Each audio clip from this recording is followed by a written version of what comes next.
Salut à vous, belle compagnie. Nouvelle année, nouveau format pour les délaissés de l'histoire. Nous allons vous présenter des sagas scandinaves revisitées.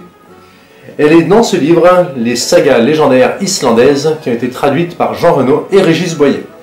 On a déjà abordé un des aspects de l'histoire de Ragnar avec le chant de Kraka qui était dans une de nos précédentes vidéos. Et aujourd'hui, nous allons faire la saga de Ragnar. Et nous allons plonger dans un monde de magie et de gentillesse.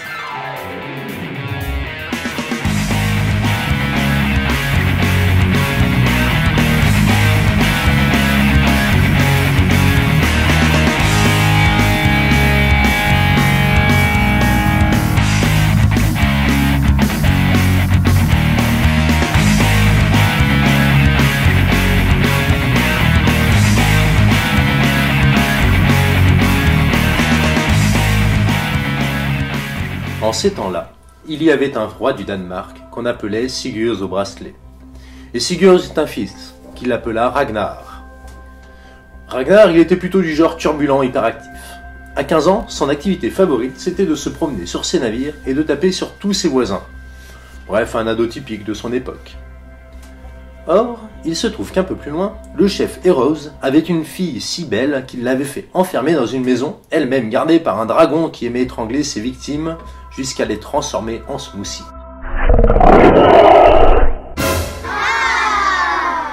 La bête était immense, un ver plein d'écailles et de griffes, et nul n'était jamais arrivé à le tuer. Sur son bateau, Ragnar eut une idée. Il se fit faire un froc et un t-shirt en poil graissé avec soin. Puis la nuit, titillait le ver. Le ver l'entoure, Ragnar glisse grâce à son cosplay de Chewbacca graisseux et plante une lance en plein dans le bide de la bestiole. Puis il laisse le fer planter dans le dragon, un peu comme une signature très métal. Le lendemain, Eros fait rassembler les hommes dans sa maison et demande « Qui c'est qui a tué mon dragon? Et à qui c'est qu'il appartient ce fer? Allez les mecs, le gagnant embarque ma fille !» Oui, car en ces temps-là, tuer un dragon, c'était un peu comme avoir un CDI aujourd'hui. C'était un gage de stabilité professionnelle. Ragnar gagne le concours et part avec la princesse qu'on appelait Sora, le cerf de la forteresse. De cette union naquit 2 fils, et peut-être des filles. Mais les filles de Ragnar, on s'en fiche! Ouais! Hélas, quand ces 2 fils, Eric et Agnar, furent en âge de tataner leurs voisins, Sora mourut. Sûrement de désespoir, car les 2 rejetons semblaient aussi tarés que le père. Alors sans doute pour noyer son chagrin, Ragnar partit sur ses navires brûler des villages. Il alla vers le nord et fit halte près d'une ferme. Ragnar jeta l'ancre et demanda à 2 de ses hommes d'aller cuire le pain dans le four de la cahute, sinon paf la tête et brûle la cahute, j'imagine. Bref, les 2 soudards font cuire leurs baguettes et s'étonnent non sans délicatesse. Dis-moi cocotte, comment ça se fait que ta fille elle soit aussi jolie et intelligente alors que toi et ton mari vous êtes laids et puis manifestement vous n'avez pas inventé le bâton de marche? C'est cash, je vous l'accorde. Les soldats sentent qu'il y a anguille sous roche. La fille craque à la corneille, leur semble tomber d'ailleurs. Il parle à Ragnar de la jolie Souillon et c'est alors que notre héros a une idée de génie. Il ne va ni plus ni moins que lui soumettre une énigme digne du père Fouras.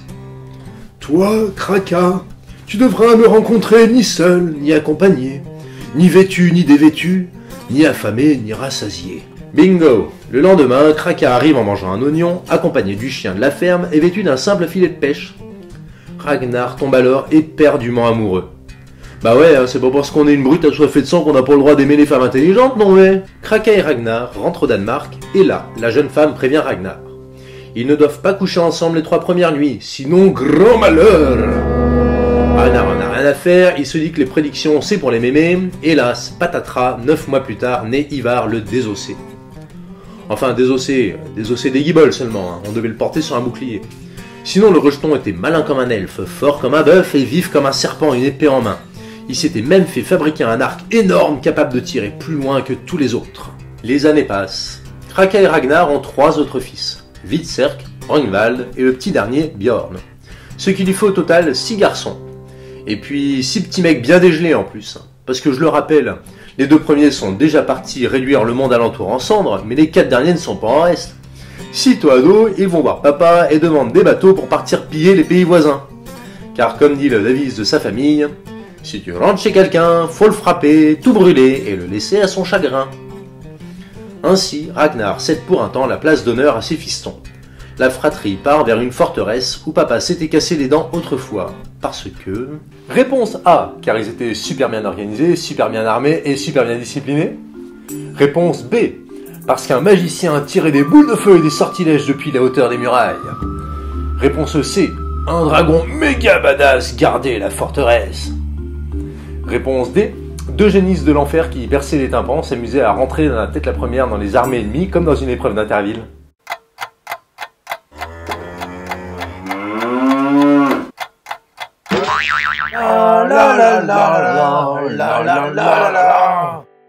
C'est ça! Deux génisses capables de provoquer des ruptures d'anévrisme avaient repoussé les armées du fier papa. Ah ouais, non mais vous imaginez pas toutes les techniques de ouf de combat qu'on a inventées, nous, hein.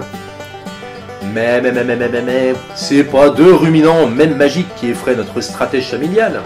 Carivar a une idée de génie. Il prend son arc, vise, tire, 2 fois, et paf, sont mortes les meumeux. Oui, celui qui est reconnu comme le plus intelligent de la bande a eu cette brillante et géniale idée de tirer sur l'ennemi. Napoléon, Jules César, Foch, Sun Tzu, rentrez chez vous, allez vous rhabiller, on a trouvé bien mieux. Bon, nous en sommes à la moitié de l'histoire. Ragnar s'ennuie, ses mouflets terrorisent la Scandinavie et font de la pub pour Charal, tout va pour le mieux. Et voilà pas que Ragnar part déjeuner chez le roi de Suède. Le roi présente sa fille, Ragnar la trouve fort plaisante et accepte de l'épouser. En oubliant un léger détail. Sa femme. L'autre, la vraie, Kraka. Bon, ça le gêne pas plus que ça. Il menace juste ses hommes du pire si jamais il le balance à Kraka et il rentre chez lui pépère. Il fait un bisou à sa femme, se couche dans son plumard, et là... Hé, chérie, réveille-toi. 3 oiseaux m'ont raconté ce matin tes projets de petite sauterie avec ta suédoise. Autant te dire tout de suite que c'est non. 3 oiseaux, belle Mimi. Bon allez, dis-moi, qui m'a balancé? Ah, mais c'est les 3 oiseaux, je t'assure. En fait, mon nom n'est pas Kraka, mais Aslo. Je suis la fille de Sigurd, le chasseur de dragons. Mon arrière-arrière-grand-père s'appelait Odin, et ma mère était Brunhilde la Valkyrie. Je vais te faire une nouvelle prophétie. Notre enfant qui naîtra dans les prochains mois aura une tache dans les yeux en forme de serpent, en l'honneur du dragon que tu as, mon père. Ragnar est brave, pas de doute. Et comme tout homme brave, il s'est s'avouer vaincu face à son épouse. Évidemment, son nouveau fils a bien une tache en forme de serpent dans l'œil. Aslo Kraka décide de l'appeler Sigurd, et Ragnar décide de ne plus la faire à l'envers à Aslo. Ragnar envoie donc un mot au roi de Suède qui le traite d'ennemi pour oser répudier sa fille, et Ragnar, quand on le traite d'ennemi, il s'énerve. Bon, déjà que sans ça, il s'énerve souvent tout seul, mais là... Sauf que bon, il est vieux, il a d'autres trucs à faire, alors c'est la famille qui s'y colle. Ses fils aînés partent tataner les Suédois, et Eric le numéro 2 meurt au combat. Son frangin rentre au bercail, papa est parti ailleurs, donc c'est maman qui rassemble ses mouflets, ses soldats, ses navires, et qui s'en va poutrer du fabricant de meubles Ikea. Non mais... Et puisque visiblement c'est la tradition dans le Nord, les Suédois lâchent une vache contre les fils de Ragnar. Oh, taisez-vous! Une méga vache de la mort qui arrache les boucliers et perce les tympans. Comme d'hab, c'est Ivar qui s'y colle. Il lui tire une flèche dans chaque œil, puis se fait catapulter dans les airs et retombe coup en avant sur le dos de la vache. 1-0 pour le Danemark. Aslo et les fils de Ragnar passent quelques semaines à raser le reste de la région et rentrent contents d'eux-mêmes. Famille de tarés. Après, comme plus rien ne tient debout en Scandinavie par leur faute, les Ragnarsson partent découvrir le monde. Ils iront en Suisse pour tuer des gens et brûler des villes. Ils iront en Italie pour tuer des gens et brûler des villes. Et finalement, ils rentrent chez eux. Ah, les voyages forment la jeunesse. Et pendant ce temps-là, au Danemark, Ragnar se sent vieux et inutile. Faut le comprendre, pépère, hein, depuis quelques années, c'est ces gamins qui tiennent le haut de l'affiche, et lui, tout le monde s'en tamponne le casque à cornes. Alors, pour redorer son blason, Ragnar fait construire 2 énormes bateaux. Il y met autant d'hommes que possible, il largue les amarres et part direction l'Angleterre. Aslo se fend alors d'une petite répartie mesquine. Selon elle, ce n'est pas prudent de foncer en terrain ennemi avec son kiki, mais Ragnar en fait sa tête de l'art, parce que les femmes, c'est connu, ça y comprend rien à la stratégie. Ouais!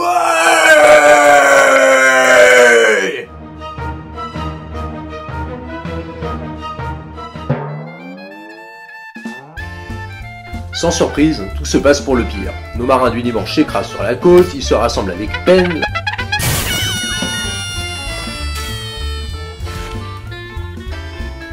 l'armée du roi Ael, souverain de cette partie d'Angleterre, leur fonce dessus. Et il les démonte comme des meubles alinéa un jour de déménagement. La saga ne s'arrête pas là. Oh non, c'est même maintenant que ça devient drôle. Les Vikings se sont certes fait rouler dessus par les British, mais il y en a un qui survit. Un seul. Et qui a fait un massacre parmi les rangs anglais. Ragnar himself. Il se fait capturer. Ael lui avoue que s'il veut bien tuer n'importe quel Viking, surtout pas Ragnar. Ragnar, Ael veut pas le toucher parce qu'il a peur de ses enfants. Notez qu'on peut le comprendre, hein, les bougres brûlent la moitié de l'Europe pour se marrer depuis quelques années. Vous sentez venir la suite, non?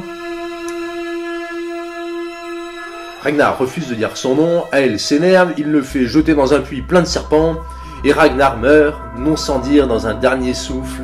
Comme les petits marcassins grogneront quand ils sauront comment le vieux sanglier a souffert.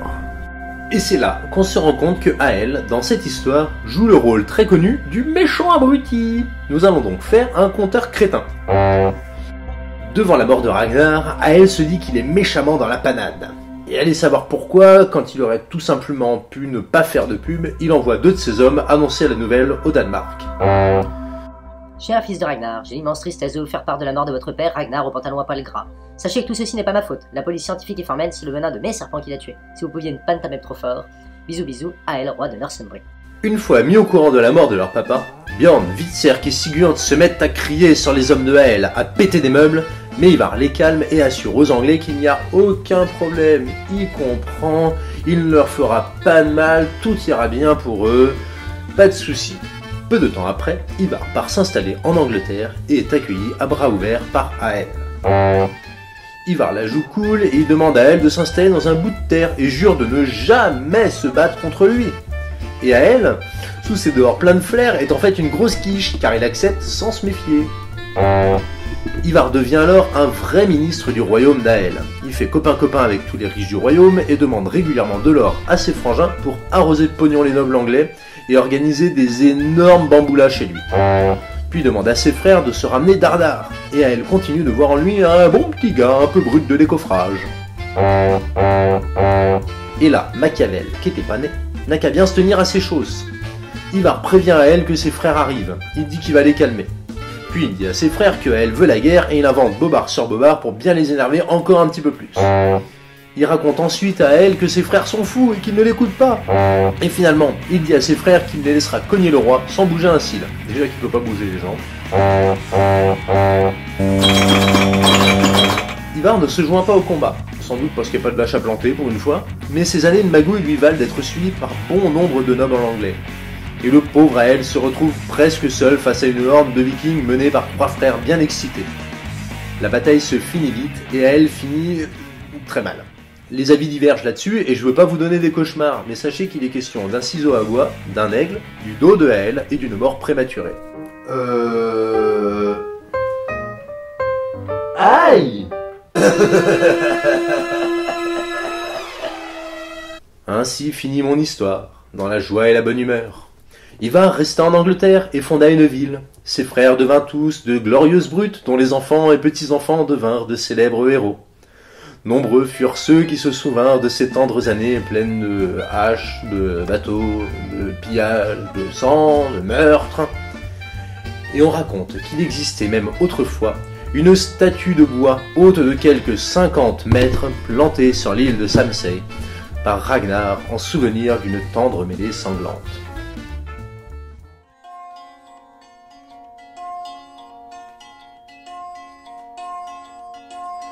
They are fain in they are self-it samman en vete meltaidredin bemuseguzanjiti. They are fain in they are self-it samman ei veitere tai edredi.